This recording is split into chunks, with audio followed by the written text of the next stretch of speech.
Everyone, स्वागत है आप सभी का अपने यूट्यूब चैनल मेडिको डिटेक्टिव पर। तो आज के वीडियो में हम लोग वन शॉट रिवीजन करने वाले हैं एमसीक्यू क्वेश्चंस का, मिडवाइफरी एएनएम सेकेंड ईयर का यूनिट 1, 2, 3, 4 और 5 का टोटल डिवीजन होने वाला है। तो आप लोग वीडियो के लास्ट तक जरूर बने रहिएगा ताकि आपका एक भी एमसीक्यू क्वेश्चन ना छूटे। तो चलिए स्टार्ट करते हैं वीडियो को स्टार्ट करने से पहले आप लोग एक बार चैनल को सब्सक्राइब कर दीजिएगा और अपने दोस्तों को भी शेयर कर दीजिएगा, ठीक है। और आप लोग को जो भी क्वेश्चन का आंसर पता होगा वो फटाफट कमेंट बॉक्स में लिखते जाइएगा।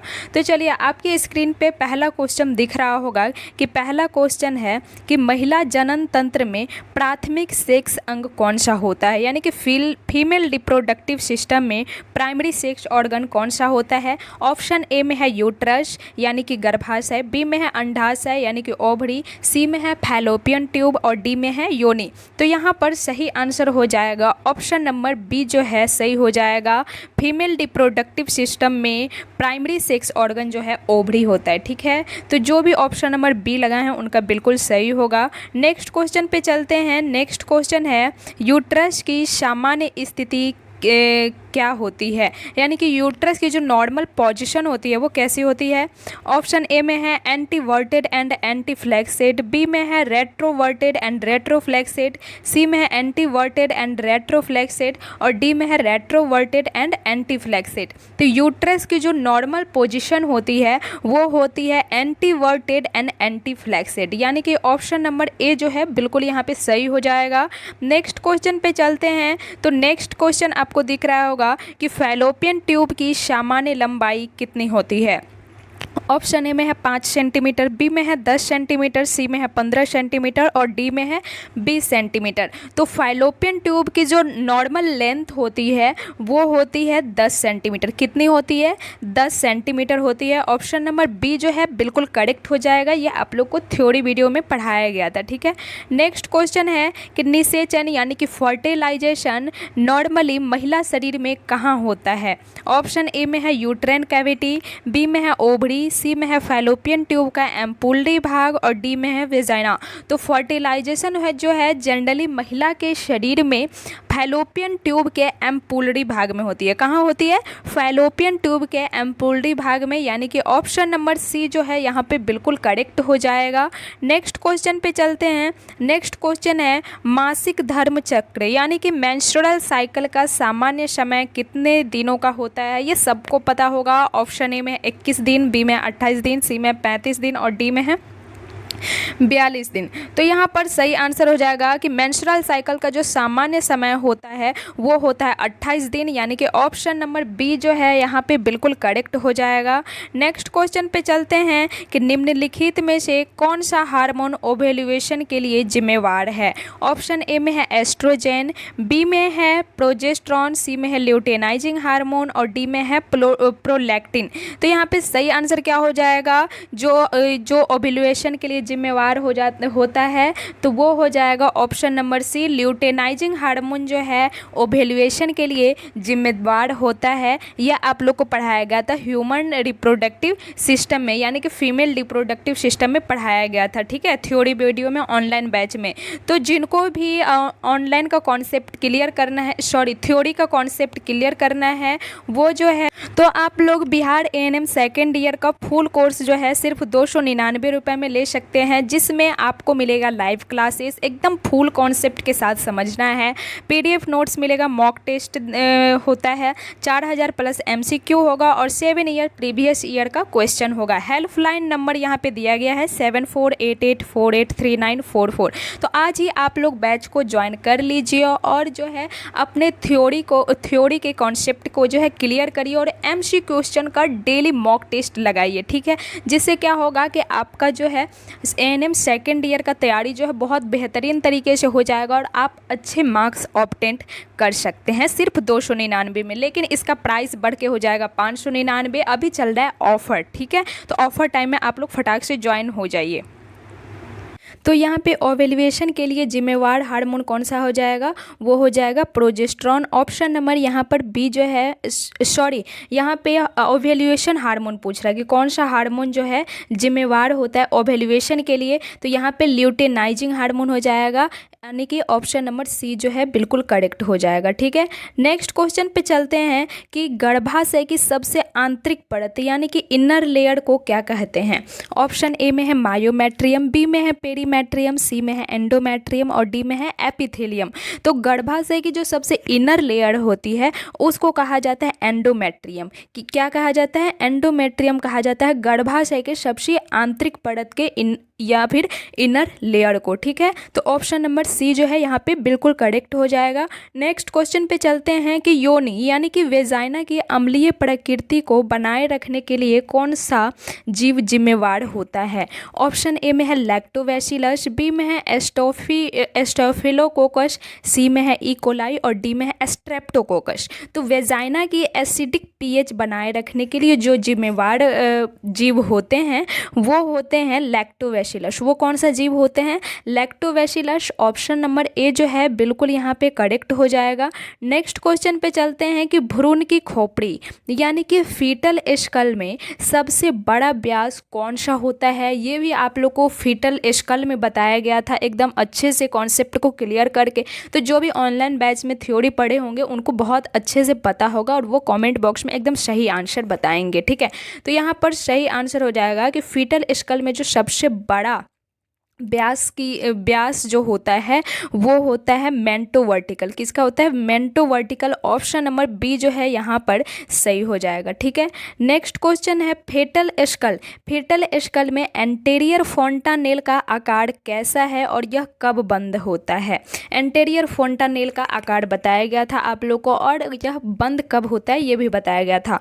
ऑप्शन ए में है ट्रायंगुलर 6 वीक में, बी में है हीरे के आकार का 18 महीने में, सी में है चौकोर 6 महीने में और डी में है राउंड जन्म के तुरंत बाद। तो यहाँ पर सही आंसर हो जाएगा कि फेटल स्कल में एंटेरियर फोंटानेल का जो आकार होता है वो होता है हीरे का आकार का। कैसा होता है, हीरे के आकार का होता है, डायमंड शेप्ड का होता है और 18 महीने में जाकर के बंद हो जाता है। ठीक है, नेक्स्ट क्वेश्चन है कि फेटल स्कल का पोस्टेरियर फोंटानेल किस आकार का होता है। फेटल स्कल का पोस्टेरियर फोंटानेल का आकार कैसा होता है। ऑप्शन ए में डायमंड शेप, बी में है ट्रायंगुलर, सी में है रेक्टेंगुलर और डी में है गोलाकार। तो फीटल स्कल का पोस्टेरियर फोंटानेल का जो आकार होता है वो होता है त्रिकोणीय यानी कि ट्रायंगुलर होता है। और वही अगर एंटेरियर फोंटानेल की बात करें, एंटेरियर फोंटानेल का आकार कैसा होता है तो डायमंड के आकार का होता है। ठीक है, नेक्स्ट क्वेश्चन है फीटल स्कल के किस व्यास पर सिर का एंगेजमेंट होता है। ऑप्शन ए में है सब ऑक्सीपिटो ब्रैगमेटिक, बी में है ऑक्सीपिटो फ्रंटल, सी में है मेंटो वर्टिकल, डी में है सब मेंटो ब्रैगमेटिक। तो फीटल स्कल के लिए व्यास का सिर का एंगेजमेंट जो होता है वो होता है सब ऑक्सीपिटो ब्रैगमेटिक में। किस में होता है, सब ऑक्सीपिटो ब्रैगमेटिक यानी कि सब ऑक्सीपिटो ब्रैगमेटिक का डायमीटर कितना होता है 9.5 सेंटीमीटर। ठीक है, नेक्स्ट क्वेश्चन पे चलते हैं कि महिला श्रोणी यानी कि फीमेल पेल्विस का सबसे अच्छा प्रकार प्रसव के लिए कौन सा माना जाता है। तो जो बैच में पढ़े होंगे उनका तो एकदम ही ये पता होगा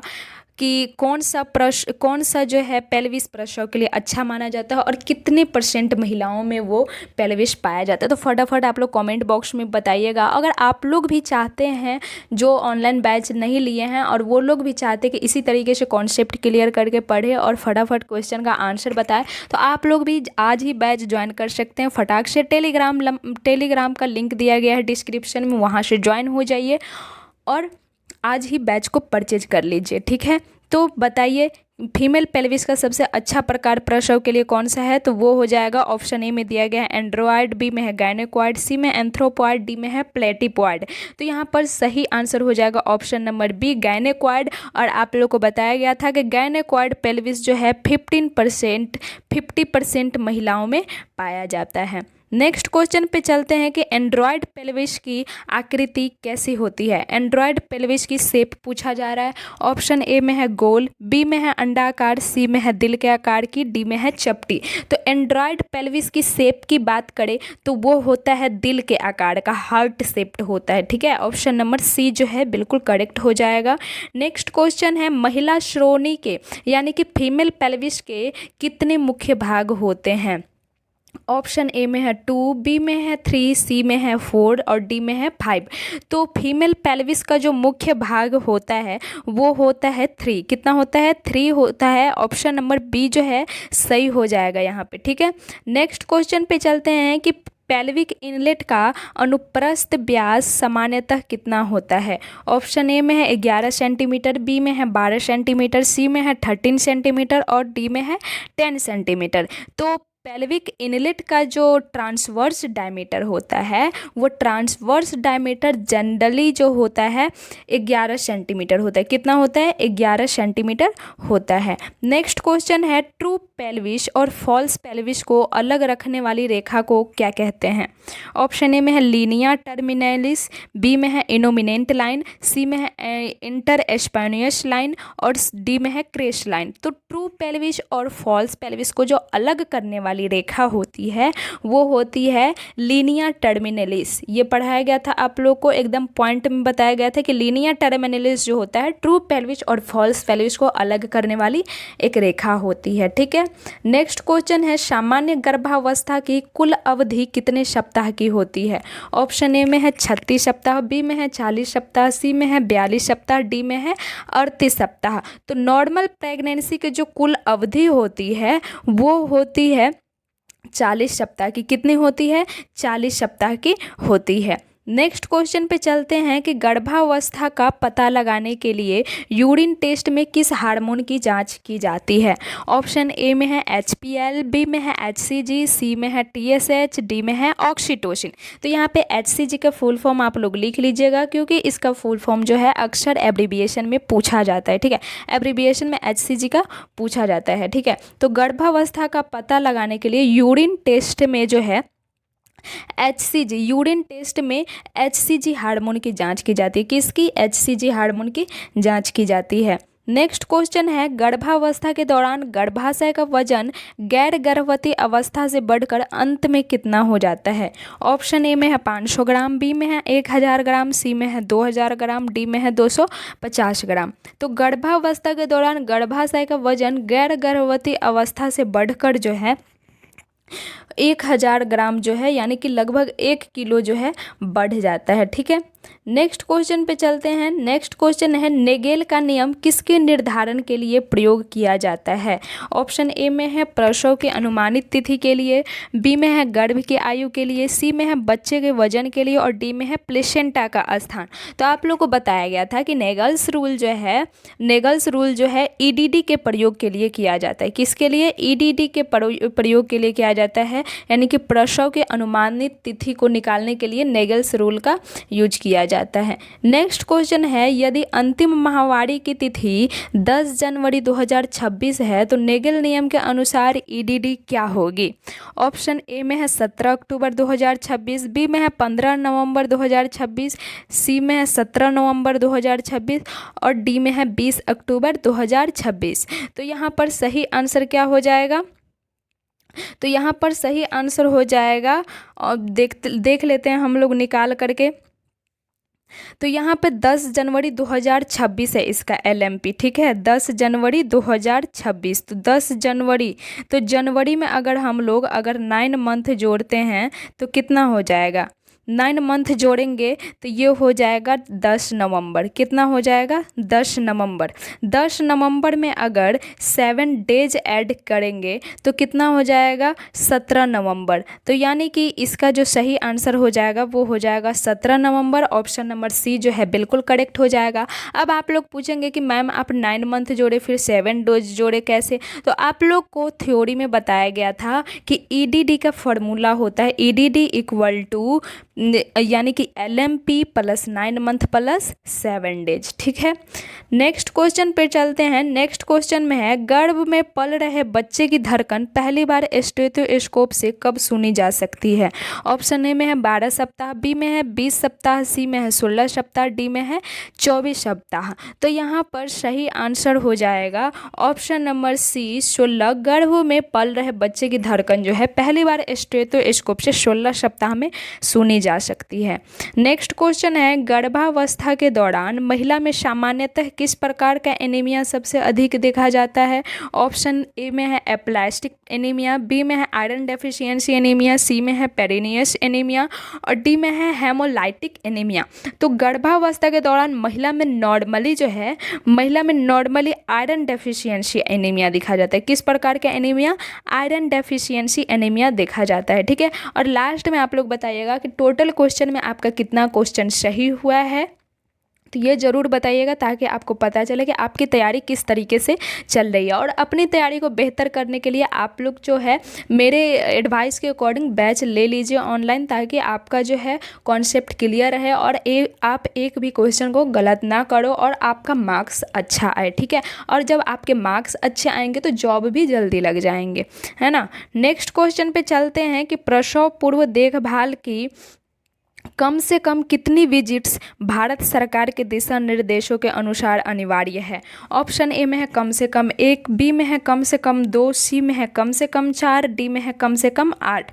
तो प्रसव पूर्व देखभाल की कम से कम जो है 4 विजिट, कम से कम 4 विजिट भारत सरकार के दिशा निर्देश के अनुसार अनिवार्य है। ANC चेकअप कितना होना चाहिए? कम से कम 4 होना चाहिए। ठीक है, नेक्स्ट क्वेश्चन है कि पहली ANC जांच गर्भावस्था के कितने सप्ताह के भीतर हो जानी चाहिए? ऑप्शन ए में पहले 12 सप्ताह के भीतर, बी में है 16 सप्ताह के भीतर, सी में है 20 सप्ताह के भीतर और डी में है 28 सप्ताह के भीतर। तो पहली ANC जांच जो है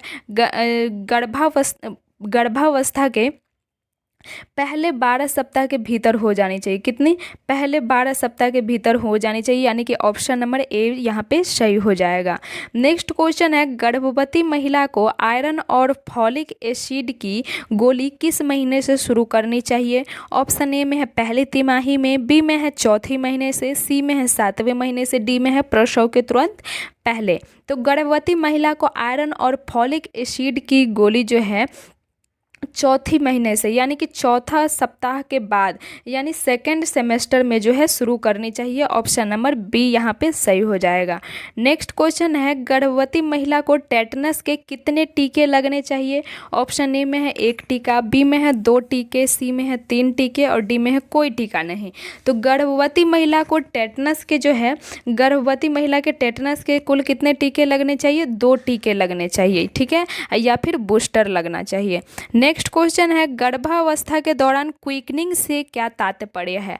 ऑप्शन ए में है पहली बार भ्रूण की हलचल महसूस होना, बी में है गर्भाशय का सिकुड़ना, सी में है पानी टूटना और डी में है सीने में जलन। तो गर्भावस्था के दौरान क्विकनिंग का जो तात्पर्य होता है वो होता है पहली बार भ्रूण की हलचल महसूस करना। और आप लोग को ये भी बताया गया था थ्योरी पढ़ाते वक्त कि गर्भावस्था के दौरान क्विकनिंग कब पहली बार महसूस होती है, तो ये आप लोग कमेंट में ज़रूर बताइएगा। ठीक है, नेक्स्ट क्वेश्चन है कि एमनियोटिक फ्लूइड का रंग टर्म प्रेगनेंसी पर कैसा होता है?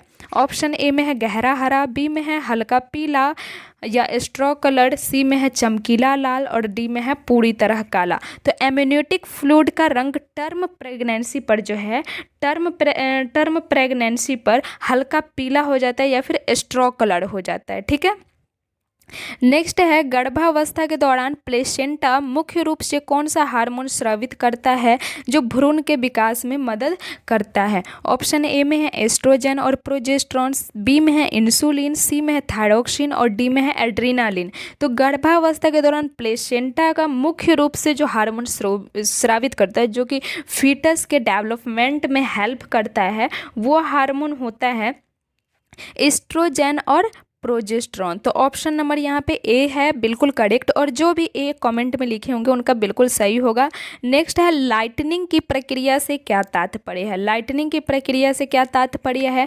ऑप्शन ए में है पेट का हल्का होना, बी में है गर्भाशय में चमक महसूस होना, सी में है अत्यधिक ऊर्जा महसूस होना, और डी में है सिर दर्द होना। तो लाइटनिंग प्रक्रिया का जो तात्पर्य होता है वो होता है गर्भाशय में चमक महसूस होना। क्या होता है, ऑप्शन नंबर यहाँ पे पेट का हल्का होना। लाइटनिंग प्रोसेस का तात्पर्य मतलब पूछ रहा है कि लाइटनिंग प्रोसेस की तात्पर्य क्या है, तो वो हो जाएगा पेट का हल्का होना। ठीक है, हेड एंगेजमेंट इन पेल्विस बिफोर लेबर, यानी कि ऑप्शन नंबर ए जो है बिल्कुल करेक्ट हो जाएगा।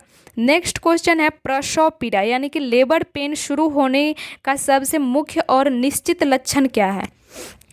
ऑप्शन ए में है कमर दर्द, बी में है नियमित और तीव्र गर्भाशय संकुचन, सी में है पैरों में सूजन, और डी में है चक्कर आना।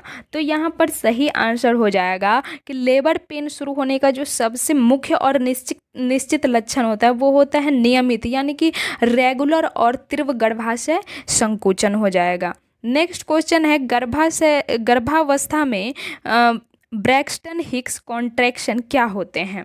ऑप्शन ए में है झूठे और दर्द रहित संकुचन, बी में है असली प्रसव पीड़ा, सी में है बच्चे की रोने की आवाज़, डी में है पेट में गैस। तो यहाँ पर सही आंसर क्या हो जाएगा, तो यहाँ पर सही आंसर हो जाएगा कि गर्भावस्था में ब्रैक्सटन हिक्स कॉन्ट्रैक्शन जो होते हैं झूठे और दर्द रहित संकुचन होते हैं। कैसे होते हैं, झूठे और दर्द रहित संकुचन होते हैं। नेक्स्ट है गर्भावस्था के दौरान HIV की जांच कब करवानी चाहिए।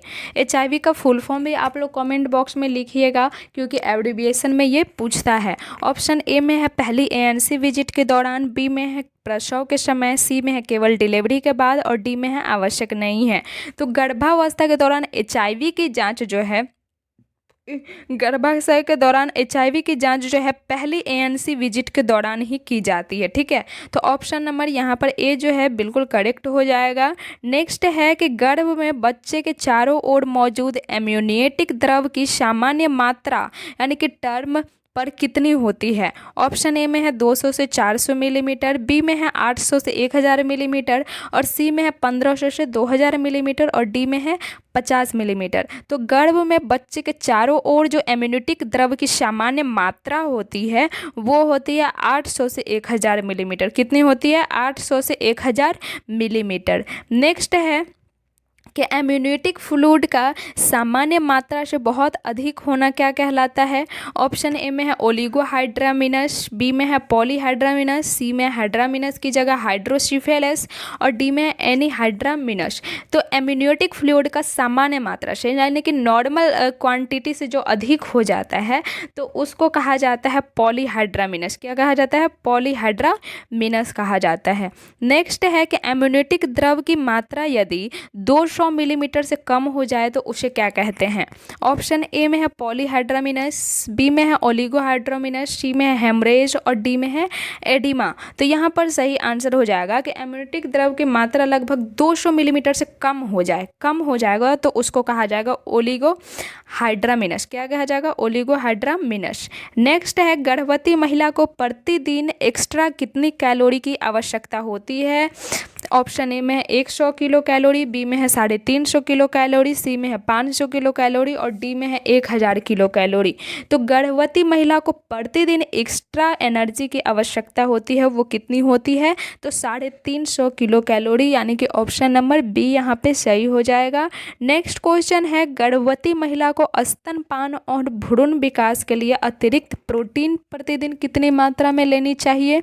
ऑप्शन ए में है एक्स्ट्रा 10 ग्राम, बी में है एक्स्ट्रा 15 से 20 ग्राम, सी में है अतिरिक्त 50 ग्राम, डी में है कोई अतिरिक्त ज़रूरत नहीं होती है। तो गर्भवती महिला को यानी कि स्तनपान और भ्रूण के विकास के लिए जो एक्स्ट्रा प्रोटीन की प्रतिदिन जो मात्रा लेनी चाहिए वो मात्रा है 15 से 20 ग्राम एक्स्ट्रा कितना लेना चाहिए, 15 से 20 ग्राम। नेक्स्ट है कि गर्भवती महिला के रक्तचाप का सामान्य स्तर कितना होता है।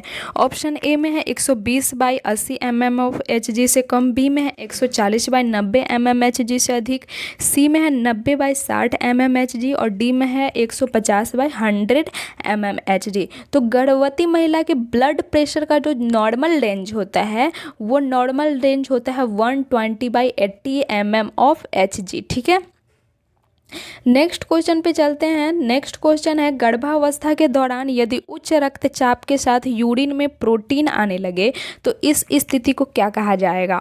ऑप्शन ए में है एक्लेम्पसिया, बी में है प्री एक्लेम्पसिया, सी में है गेस्टेशनल डायबिटीज़ और डी में है हाइपरमेसिस ग्रेविडेरम। तो प्रेगनेंसी के दौरान यदि उच्च रक्तचाप यानी कि हाई ब्लड प्रेशर के साथ यूरिन में प्रोटीन आने लगे तो इस स्थिति को कहा जाता है प्री एक्लेम्पसिया। क्या कहा जाता है, प्री एक्लेम्पसिया कहा जाता है इस कंडीशन को। नेक्स्ट है हाइपरमेसिस ग्रेविडेरम का मुख्य लक्षण क्या होता है।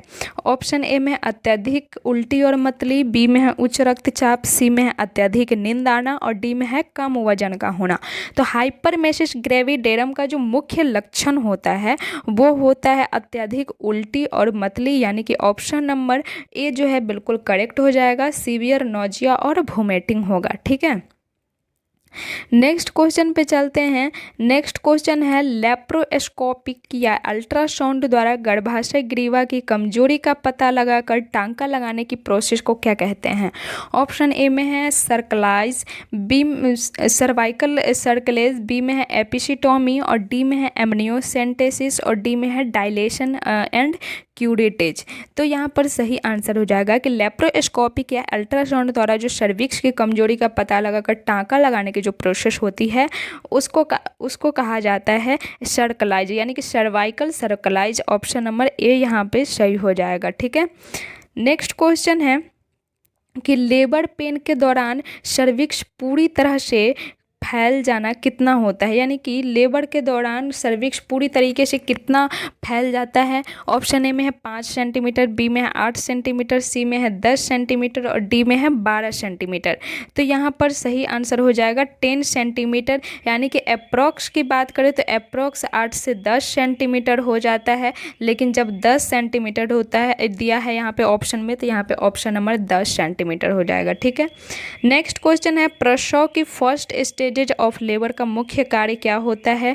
ऑप्शन ए में है बच्चे का जन्म, बी में है प्लेसेंटा का बाहर आना, सी में है सर्विक्स का पूर्ण फैलाव, डी में है प्रसव के बाद रक्तस्राव रोकना। तो प्रसव की जो फर्स्ट स्टेज ऑफ लेबर जो होती है उसका जो मेन कार्य होता है, मेन फंक्शन होता है, वो होता है सर्विक्स का पूर्ण फैलाव, यानी कि सर्वाइकल डायलेशन होता है। ठीक है, नेक्स्ट क्वेश्चन पे चलते हैं कि प्रसव की सेकंड स्टेज किससे शुरू होकर के कहाँ समाप्त होती है।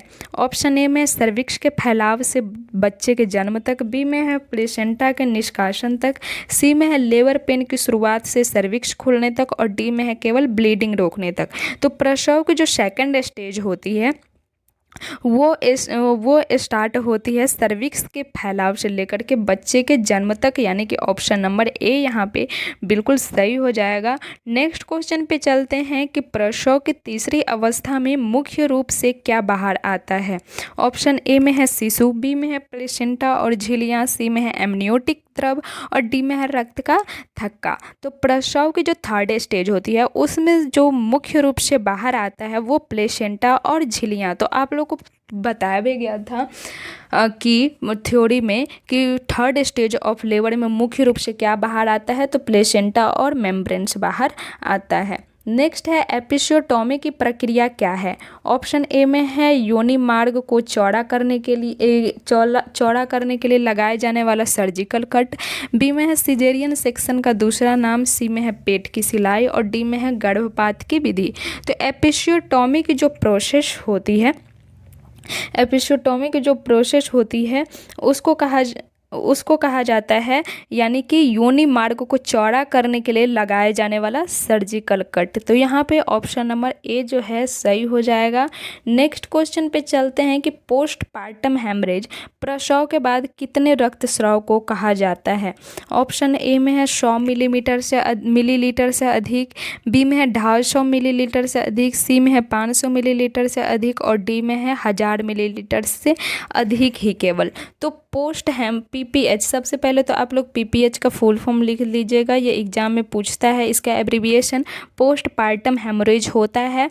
ये जो है प्रसव के बाद कितना होता है, तो प्रसव के बाद जो ये होता है वो 500 मिलीलीटर से अधिक, यानी कि नॉर्मल लेबर में होता है। तो ऑप्शन नंबर सी जो है यहाँ पर बिल्कुल करेक्ट हो जाएगा। तो आज हम लोग टोटल 50 क्वेश्चन किए। 50 क्वेश्चन में आप लोग का कितना क्वेश्चन सही हुआ कमेंट बॉक्स में ज़रूर बताइएगा। और आप लोग ये भी बताइएगा कि आप लोग को ये वीडियो कैसा लगा रिवीजन करने में, वन शॉट रिवीजन। और अगर अच्छा लगा तो आप लोग कमेंट में ज़रूर बताइएगा और वीडियो को लाइक कर दीजिएगा, अपने दोस्तों को शेयर कर दीजिएगा। और ऑनलाइन बैच जो है आप लोग ले सकते हैं एएनएम सेकेंड ईयर का सिर्फ 299 रुपये में। बैच लेने के लिए टेलीग्राम का लिंक जो है डिस्क्रिप्शन बॉक्स में डाल दिया गया है, नहीं तो हेल्पलाइन नंबर पे आप लोग कॉल कर सकते हैं। हेल्पलाइन नंबर है 7488483944, ठीक है। तो इस नंबर पे आप लोग जो है कॉल कर सकते हैं और अब बैच को परचेज कर सकते हो। तो आज ही आप बैच परचेज कर लीजिए और अपनी तैयारी को बेहतर बनाइए, ठीक है।